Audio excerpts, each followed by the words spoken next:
டெல்லியில் அப்துல் கலாம் வாழ்ந்த இந்த இல்லத்தை நினைவில்லமாக மாற்ற வேண்டும் என்ற அவருடைய குடும்பத்தினருடைய கோரிக்கை மத்திய அரசு நிராகரித்தது குறித்து நம்முடைய டெல்லி செய்தியாளர் திரு சிவப்பிரியன் தொலைபேசி வாயிலாக காத்திருக்கிறார். பல்வேறு தகவல்களையும் அவரிடம் கேட்டு தெரிந்து கொள்ளலாம். சிவப்பிரியன், வணக்கம். சிவப்பிரியன், அப்துல் கலாமுடைய குடும்பத்தினர் விடுத்த கோரிக்கையை மத்திய அரசு நிராகரிக்க என்ன காரணமாக சொல்லப்பட்டிருக்கிறது மத்திய அரசு சார்பாக?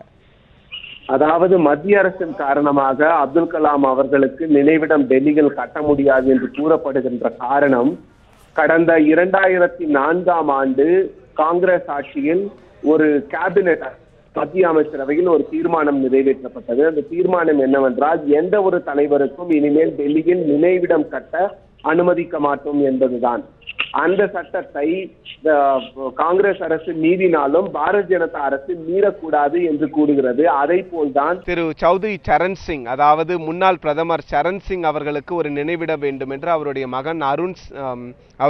மகன் அஜித் சிங் அவர்கள் போராட்டம் நடத்தினார்.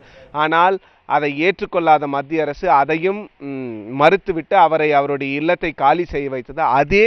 அந்த ஸ்டாண்டையே கலாம் அவர்களுடைய இல்லத்திற்கும் கொடுக்க வேண்டும் என்று மத்திய அரசு நினைக்கிறது. ஆனால் இது சரியில்லை என்று அரசியல் கட்சி தலைவர்களும் கோடான கோடி கலாமின் ரசிகர்களும் கூறுகிறார்கள். அதாவது 10 ராஜாஜி மார்க் என்ற இல்லத்தில் கலாம் அவர்கள் கடந்த 8 ஆண்டுகளாக வசித்து வருகிறார். அதாவது அவர் ஜனாதிபதி பதவியிலிருந்து ஓய்வு பெற்ற பிறகு 2007ஆம் ஆண்டு செப்டம்பர் அல்லது அக்டோபர் மாதம் இந்த 10 ராஜாஜி மார்க் இல்லத்திற்கு அவர் வந்தார்.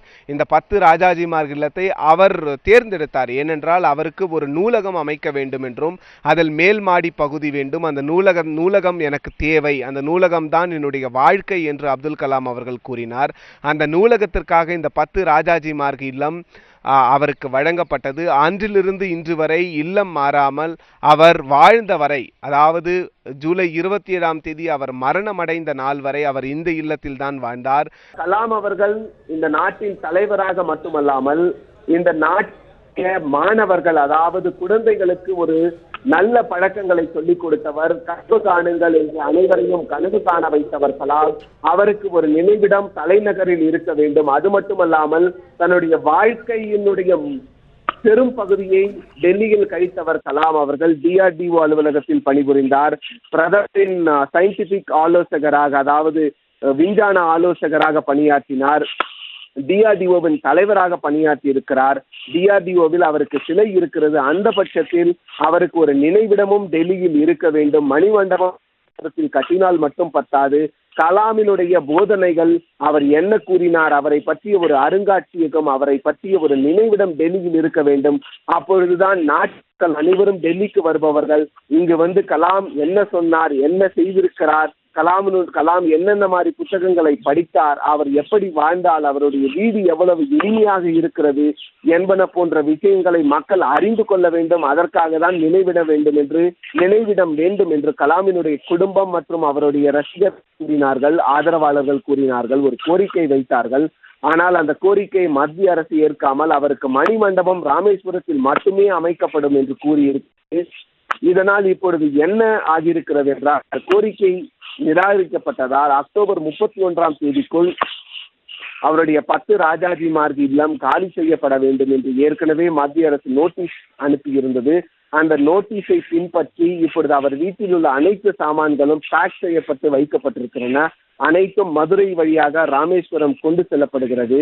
இந்த கலாம் வாழ்ந்த இந்த வீடு வெறிச்சோடி இன்று காணப்பட்டாலும் ஒவ்வொரு புத்தகத்திலும் கலாம் வாழ்கிறார் என்று அவருடன் பணியாற்றியவர்கள் கூறுகிறார்கள். ஆனால் இந்த இல்லம் இன்னும் ஒரு 5 முதல் 10 நாட்களுக்குள் அனைத்துமாக காலி செய்யப்பட்டு அவருடைய உடைமைகள், அவருடைய புத்தகங்கள், அவர் உபயோகித்த அந்த கணினி, லேப்டாப் போன்றவை அனைத்துமே அவருடைய சொந்த ஊரான ராமேஸ்வரத்துக்கு கொண்டு செல்லப்படுகிறது.